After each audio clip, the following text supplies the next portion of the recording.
This is my true story. I worked my whole life so my son could live in comfort. I fed him when I had nothing for myself. I worked through fever, rain, and hunger so he would never feel what pain was. I thought when my body grew weak, he would care for me the way I once cared for him. But one cold night, I stood at his door and begged for a bowl of soup. He looked at me, then slammed the door in my face. My heart froze that night. Before I tell you what I did next, tell me where you're watching from and please subscribe. I gave everything I had for that boy.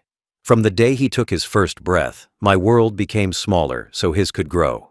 I worked long hours in rain and heat, carrying loads heavier than my own body could handle.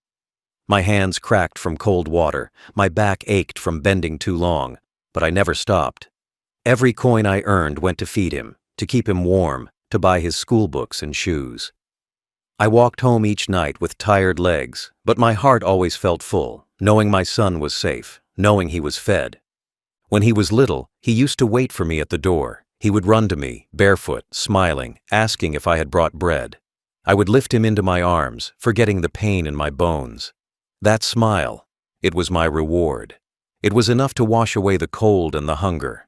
I believed that one day, when my knees gave out and my hands could no longer hold a hammer, he would be there for me. That's what a son does, I told myself. That's what love means. I remember saving for his school. I sold my watch, the one my father had given me, to pay his tuition one year. I told myself it was worth it. Time didn't matter if it meant giving him a better future. I ate less, worked extra shifts, and slept on wooden floors when rent ran short. He grew up strong, educated, full of ambition. I was proud. I thought my sacrifices were seeds that would grow into kindness. But I didn't know that love without boundaries turns a child into a stranger. When he got his first job, I stood outside his office, proud like a child myself. I waited for him to finish so I could walk beside him, just once, like equals. But he walked fast, always ahead, always busy. I told myself he needed time. I told myself he'd come around. Years passed, and the visits grew shorter. The calls stopped. When I spoke, he sighed. When I asked for company, he said he was tired. I started eating alone, talking to walls that didn't answer. Still, I defended him to everyone who said he had changed. I said he was working hard. I said he was just busy. A father always believes what hurts less. Even when my health began to fade, I thought of him before myself. I saved every small note I got from my pension to buy him gifts for holidays. He never came to collect them. They sat wrapped in old paper in a box under my bed. The soup I made used to be for both of us. When he stopped visiting, I still cooked 2 bowls out of habit. One for him, one for me. Eventually, only one bowl stayed warm. There were nights when I woke up hungry, but smiled, thinking maybe he was eating well. Maybe he was sleeping safe. I held on to that thought like a prayer, because sometimes love doesn't fade with distance. It fades with realization. You wake up one morning and understand the child you raised doesn't see you as home anymore. He sees you as history. I never imagined the day would come when I'd be the one knocking on his door. That all those years of sweat, pain, and patience would end with a single moment of begging, not for money, not for comfort, but for a bowl of soup. A simple bowl of soup, the same thing I once fed him when he cried as a child.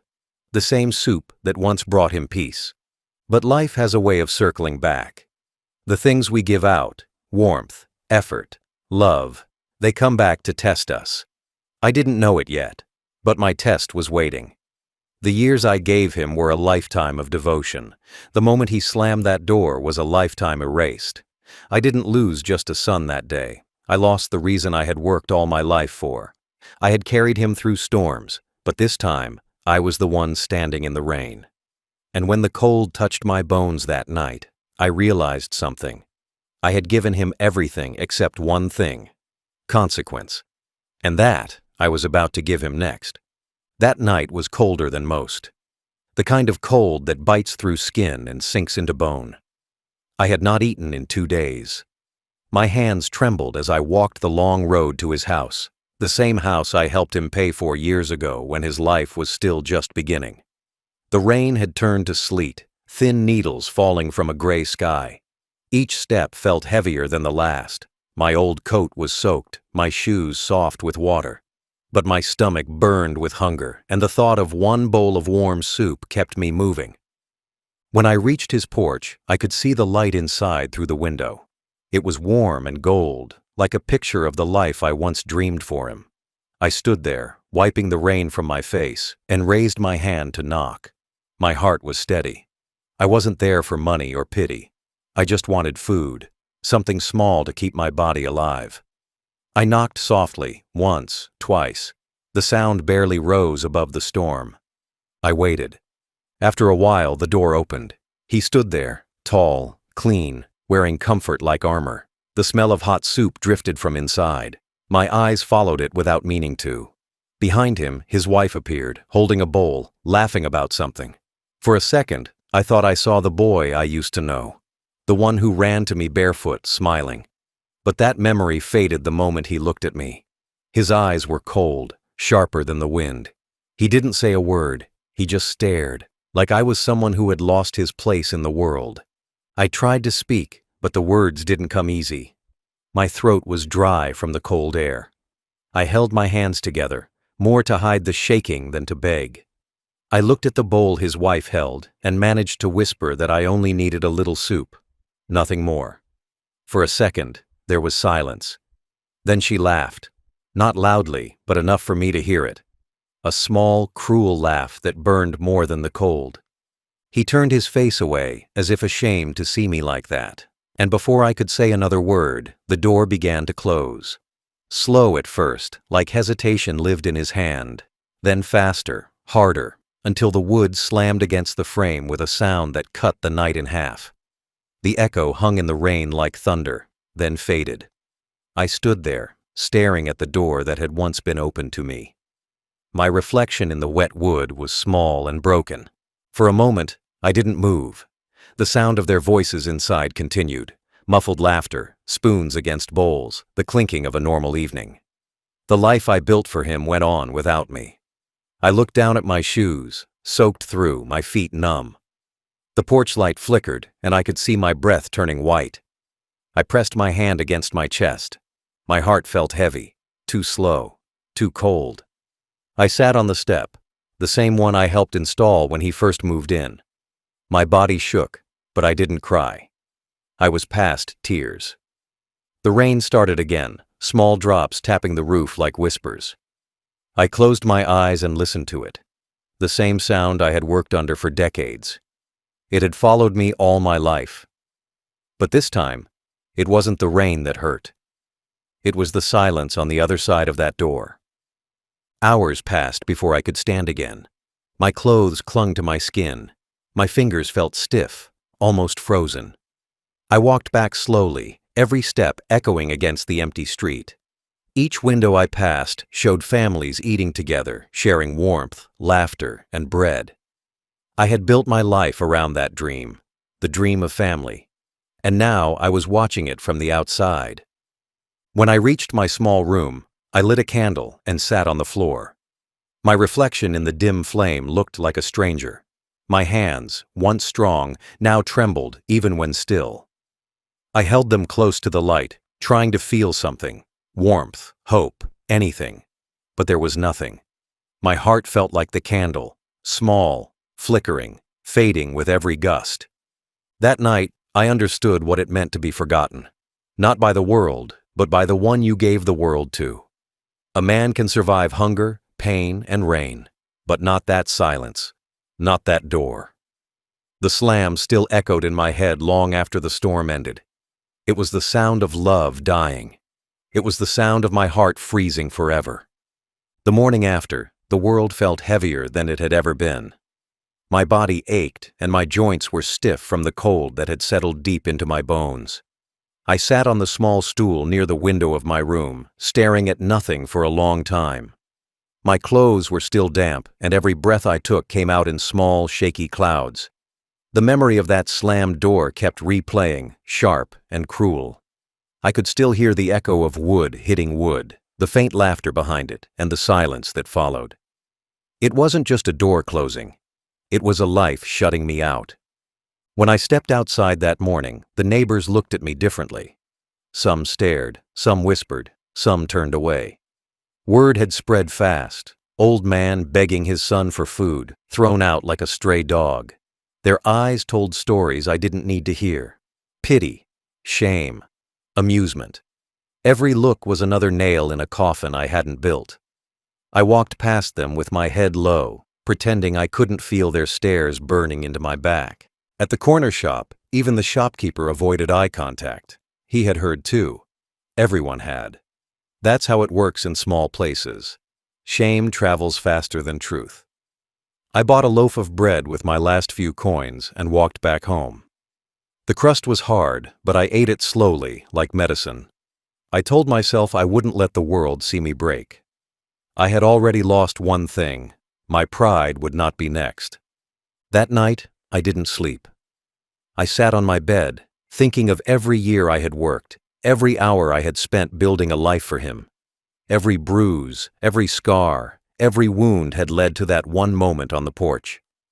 I thought of the rain that had soaked me, the nights I came home hungry, the mornings I woke before dawn just to make sure he could eat. I thought of his small hands once reaching for mine. I thought of how love had turned into silence, and silence into cruelty. Something inside me shifted that night, not in anger, but in understanding. I realized I had been begging all my life, not for food, but for love, for respect, for acknowledgement. I had mistaken obedience for gratitude and silence for peace. I had spent too long believing that suffering quietly was the right thing to do. But when a man loses everything, even shame begins to look like strength. So I decided to stop begging, not just for soup, but for dignity.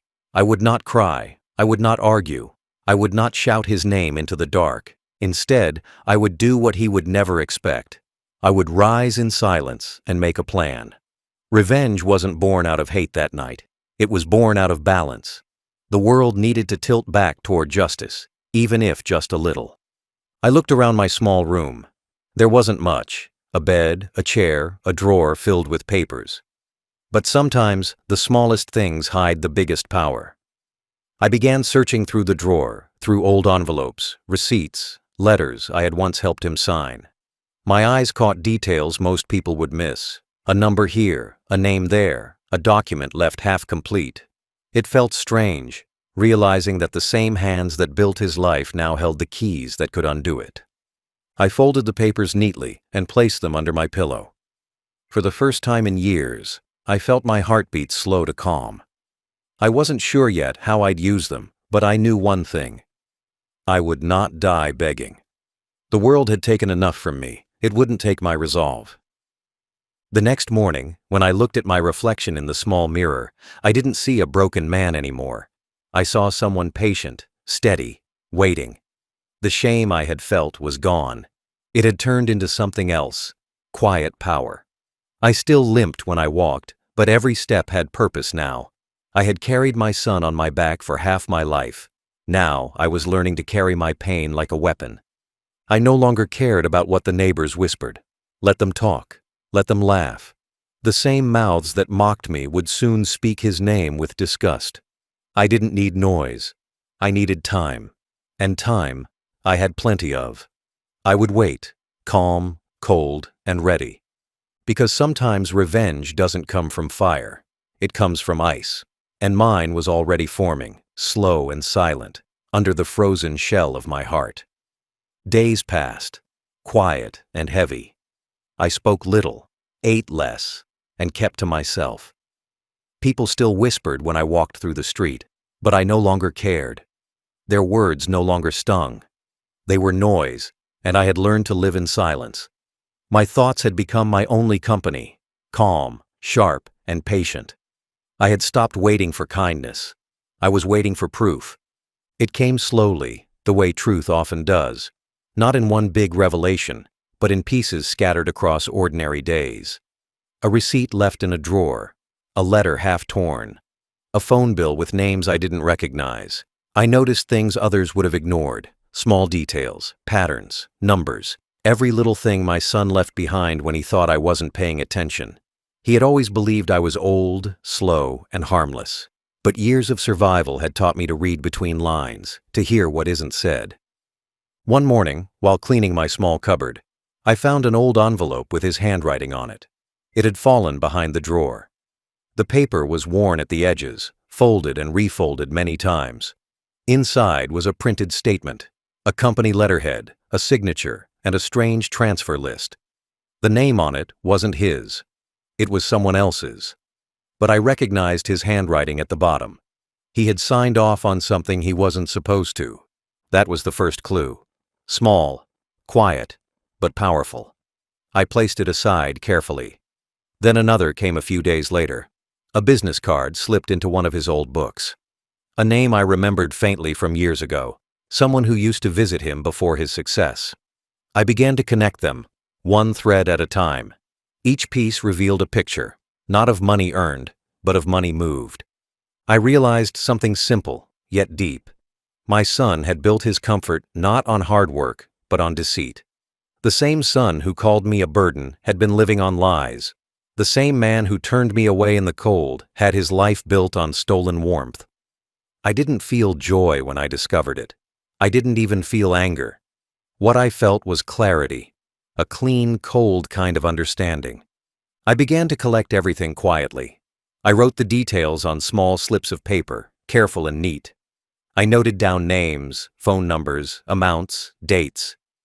Every time I found something new, I hid it, under the mattress, behind a loose tile, inside a cracked book. My room, once empty, became a silent archive of his secrets. At night, I would sit by the small window with a candle burning low. I would look over the papers, reading them one by one.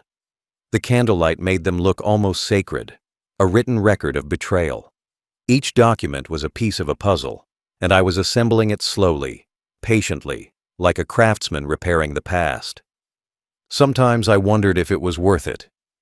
If revenge would fix the hole that had opened in my chest the night he slammed that door. But then I would remember his laughter, or worse, his silence, and the question would fade. It wasn't about revenge anymore. It was about truth, about making sure he understood that love is not weakness, and kindness is not to be mocked. I started carrying one folded note with me everywhere. It had a phone number written on it, a number I found on a document with his office logo. It wasn't his number, it was his boss's. I kept it safe inside my pocket, even when I slept. It felt like holding a key. I didn't use it yet, not until I was sure. I wanted to move like the rain, slow, quiet, unstoppable. Every morning, I would wake up before dawn, light a candle, and read my notes again. I memorized the details like prayers. By the end of the week, I no longer felt like the man begging at a door. I felt like a shadow standing behind it. Patient, unseen, inevitable. The neighbors still saw an old man limping to the market, silent and tired. They didn't know that beneath that silence, something was growing, calm, steady, and ready to strike when the time was right. I didn't raise my voice, I didn't speak his name. I just waited.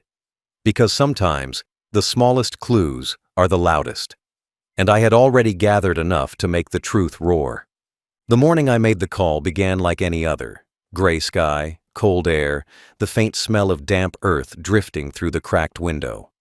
I had hardly slept the night before. My mind replayed everything I had gathered. The papers, the receipts, the signatures. Each detail sat clear in my head, like stones laid in a row. I knew I was ready. I had nothing left to lose, and that makes a man fearless. I dressed slowly, buttoning my worn shirt with shaking fingers. My heart didn't race. It beat slow, steady, almost peaceful. I had carried this pain long enough. Now I was carrying purpose. I took the folded papers from beneath my mattress, stacked them neatly in a small brown envelope, and slipped it into my coat. Outside, the wind was sharp but gentle, as if the world itself was waiting for what would come next. At the clinic down the road, there was a payphone for patients and visitors. I had seen it many times but never used it. That day, I walked straight to it. Each step felt like a decision. I picked up the receiver, wiped the dust off the buttons, and unfolded the small slip of paper I had carried for weeks. The ink was faint, but I knew the number by heart. I dialed it slowly, my finger pressing each key with care. The line rang once, twice. Then a voice answered. Calm, professional, distant. I asked for the man whose name was on those documents. There was a pause, then a transfer. When he came on the line, his tone changed. Alert, cautious, polite. I could hear the sound of a busy office behind him, muffled conversations, clicking keyboards. I told him my name, and for a moment there was silence. Then I began to speak. I told him everything, about the money that went missing, about the transfers under false names, about the reports signed with forged signatures. I spoke clearly, slowly, every word deliberate. I didn't raise my voice, didn't curse, didn't beg. I just told the truth. The kind of truth that doesn't shake when spoken because it's already been carried for too long. He asked questions, and I answered them all. I gave him the dates, the names, the evidence. When I finished, there was a long silence on the other end. Then he said quietly, "We'll look into this right away." I could tell from his tone that he already believed me. Because the truth, when told without anger, sounds different. It's heavier. It lands. I thanked him, said goodbye, and placed the receiver back on the hook. My hands didn't shake. I didn't feel victory or joy. Only stillness. The kind of stillness that comes after a storm. I walked out into the street, the wind brushing against my face. The world around me looked the same, but I wasn't the same man anymore. For the first time in years, I had done something not out of love, not out of hope, but out of justice. That night, I sat by the small window again, watching the rain start to fall. It wasn't harsh this time. It was soft, almost kind. I thought about how life moves in circles, how one door had slammed on me, and now another one would close on him. Not by my hand, but by the truth he buried himself under. I didn't need to see it happen. I didn't need to shout or curse. The truth was already moving, quiet and unstoppable, just like the rain. I poured myself a small cup of tea, my hands steady, my breath slow. I didn't smile, but I felt something close to peace. The world had called me weak, but weakness had turned into patience, and patience had turned into power. All it took was one call, one calm voice, one simple act of truth, to change everything. When I went to sleep that night, I didn't dream of revenge or pain. I dreamed of rain, falling steady, washing everything clean, the house, the shame, the years I lost. It was the same rain that had once soaked me when I worked to feed him, but this time, it wasn't falling on my back. It was falling on his. The next morning began quietly, but there was a strange energy in the air, the kind that moves before change.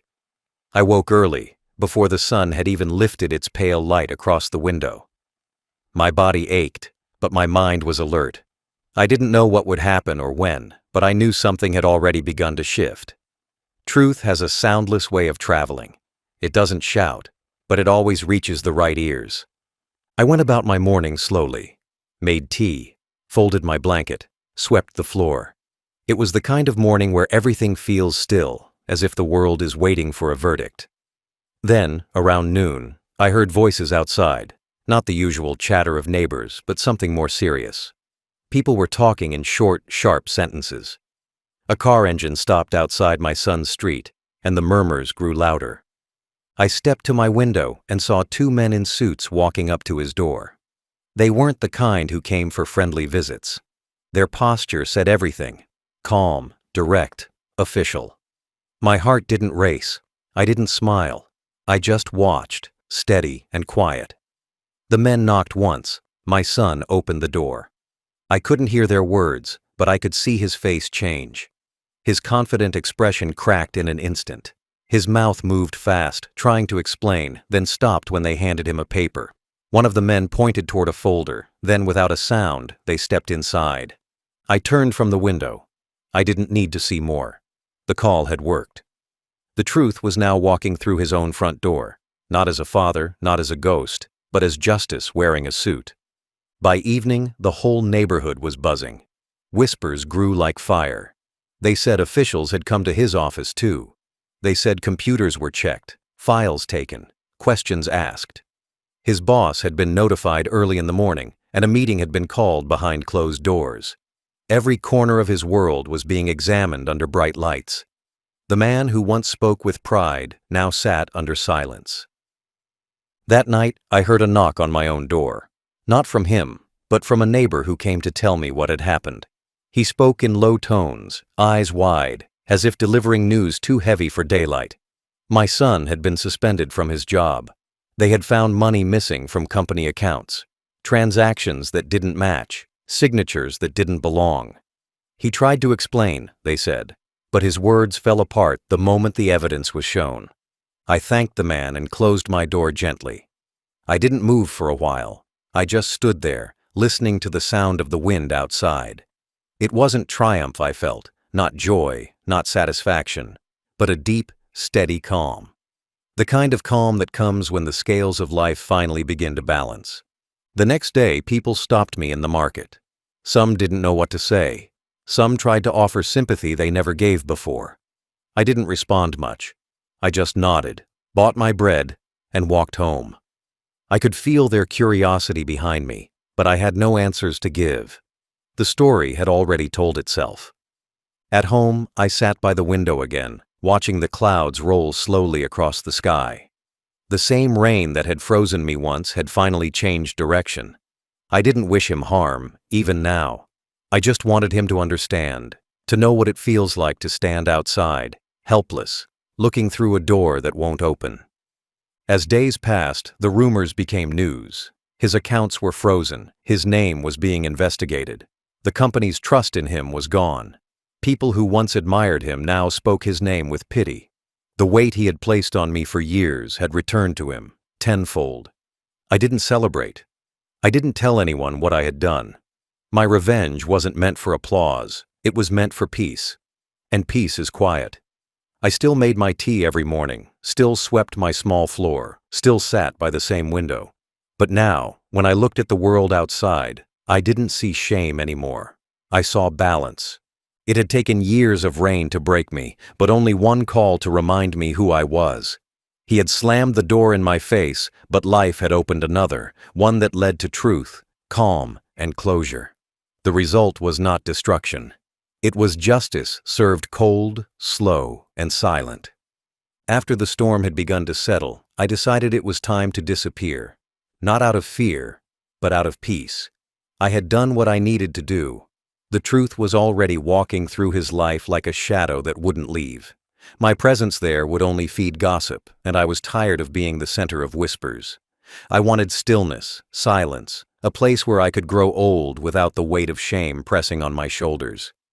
So, one cold morning, I packed what little I had. My old bag, a few clothes. My savings folded neatly in an envelope. The papers I had used to expose him, gone now, burned quietly in the small stove the night before. I didn't need them anymore. Proof had served its purpose. Justice had been done. What remained was mine alone, my peace, my dignity, and the quiet power of knowing I had not died begging. Before leaving, I sat at my small table and wrote a short note. Just a few lines in my crooked handwriting. I am leaving. Don't look for me. The rain no longer belongs to me. I placed it on the table where he would find it one day, maybe years later, when the silence of his empty house became too loud to ignore. I walked out at sunrise. The streets were quiet, washed clean from the night's rain. The air was sharp, fresh, almost forgiving. I passed the old market where I used to buy food for both of us, the park where I once taught him to ride his bicycle, the corner where he used to wave at me after school. Each place looked the same, but none of them belonged to me anymore. Memories fade slower than people, but they fade all the same. I took the first bus heading out of town. No one asked where I was going. No one cared. The road stretched long and gray ahead of me, cutting through fields still wet with dew. I sat by the window, watching the world slide by in silence.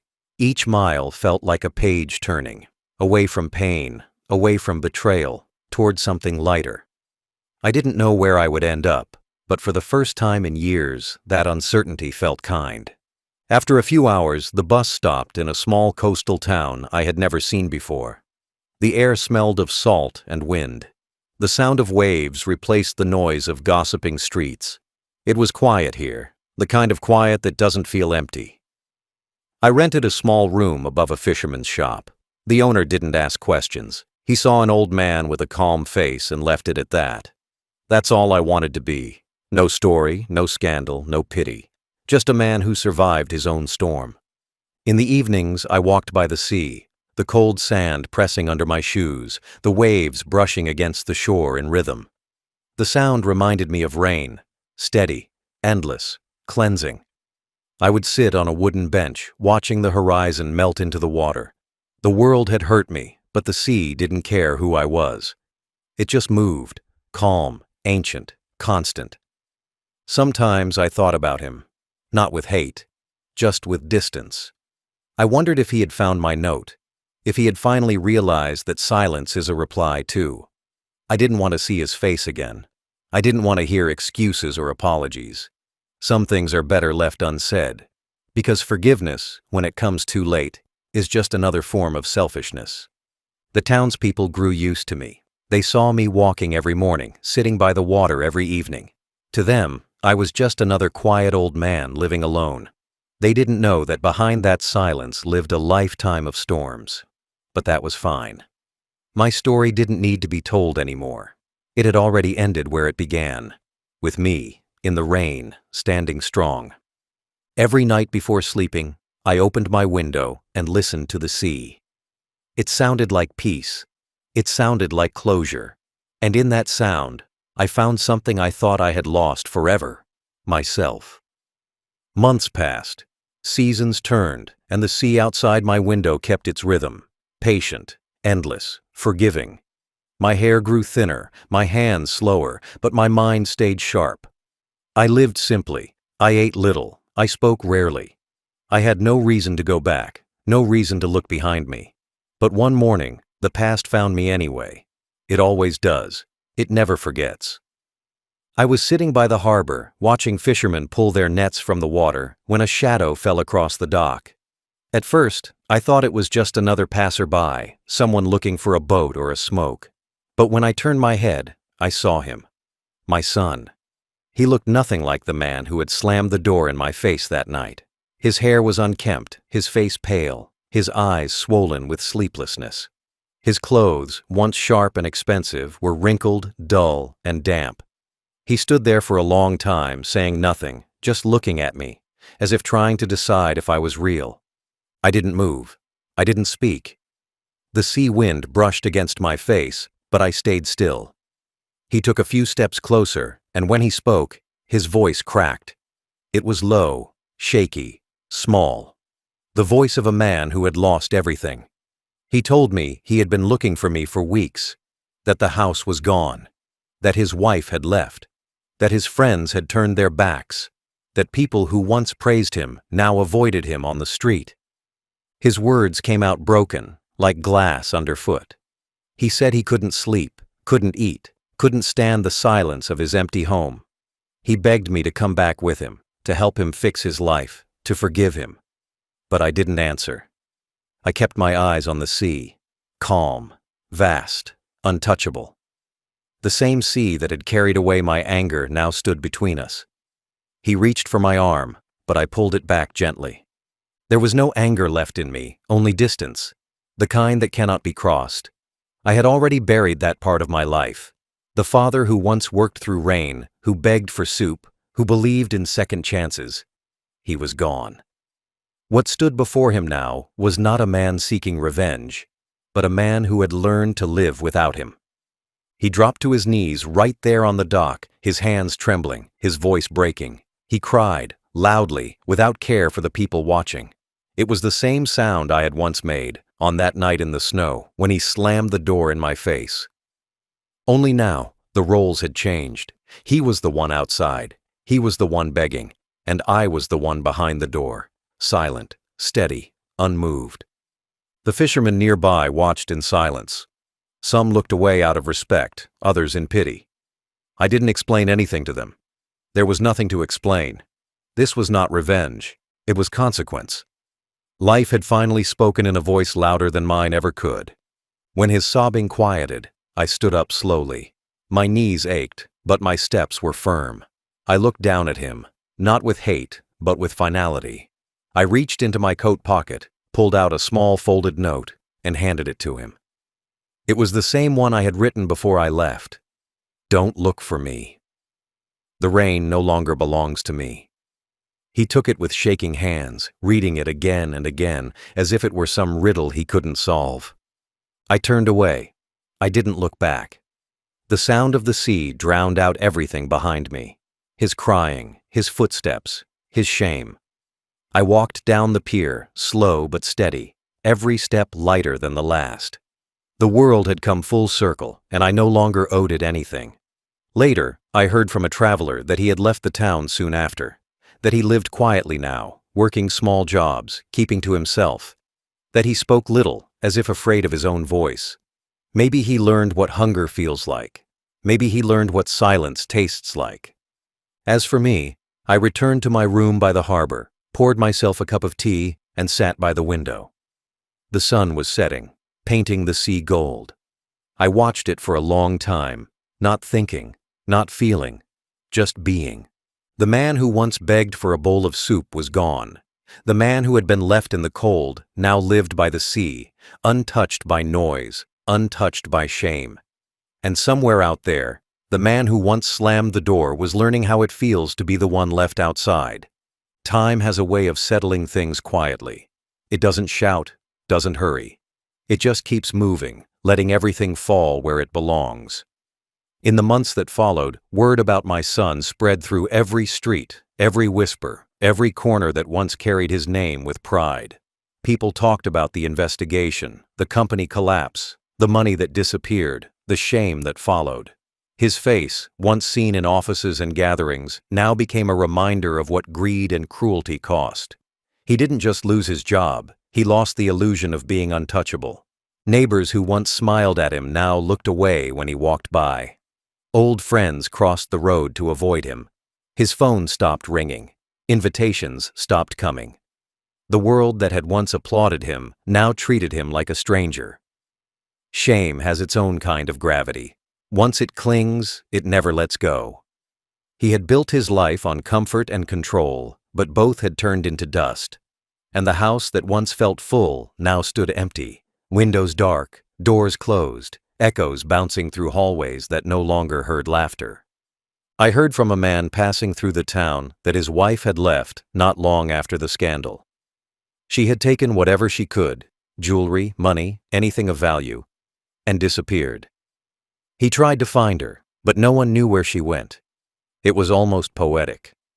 The same door he once slammed in my face had now been slammed in his, only harder. Every cruelty returns, every silence repeats itself. He tried to rebuild. He took small jobs, deliveries, warehouse work, anything that paid enough to survive. But the looks from others followed him everywhere. The whispers never stopped. He would walk into a shop and conversations would go quiet. He would sit in a cafe and eyes would turn away. That's the thing about reputation.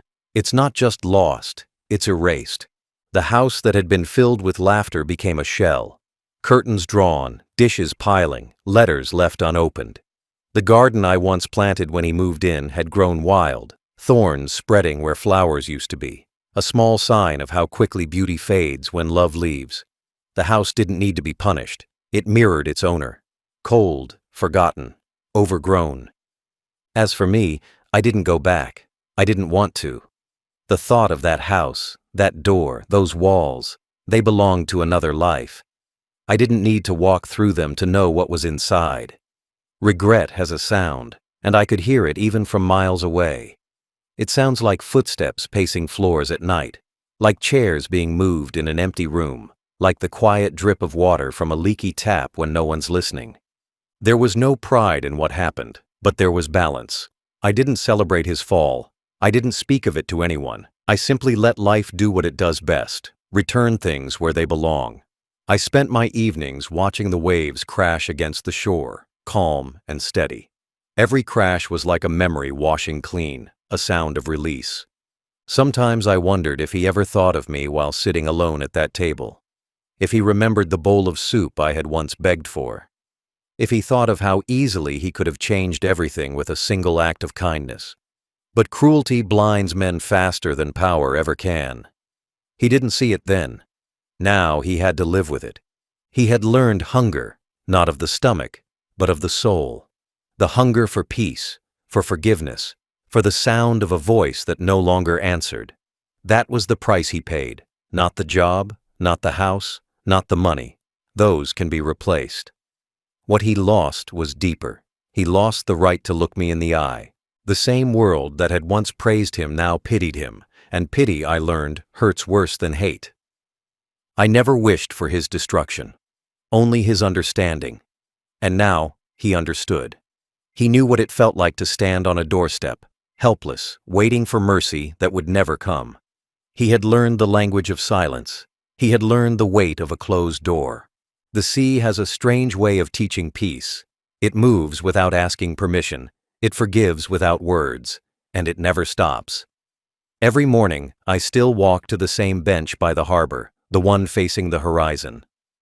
I sit there with my tea, my hands wrapped around the cup, and I listen.